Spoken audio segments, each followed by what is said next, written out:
Прес-центр Міністерства внутрішніх справ продовжує свою роботу. На жаль, повинні констатувати про те, що російська армія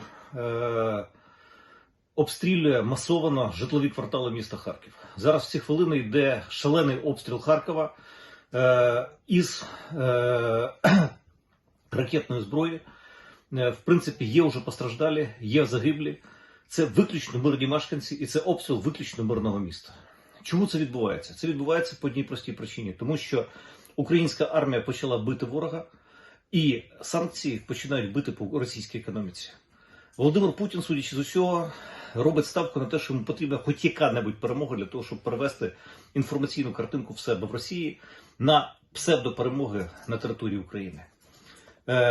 Російський президент п'ятий день ховається в бункері, п'ятий день він не виходить до свого народу, і п'ятий день він боїться з'явитися на публіці.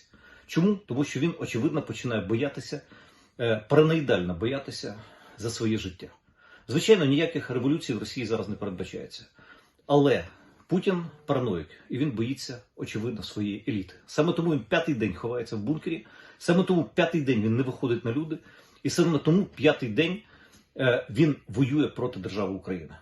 І те, що він робить сьогодні в Харкові, те, що вбивають мирних жителів, те, що на цей момент порушуються всі будь-які правила ведення війни, це буде безумовно доведено в суді потім, і обов'язково він предстане перед Гаагою. А ми відстоїмо Харків, тому що це наша українська вітчизняна війна. І ми переможемо в нашій вітчизняній війні.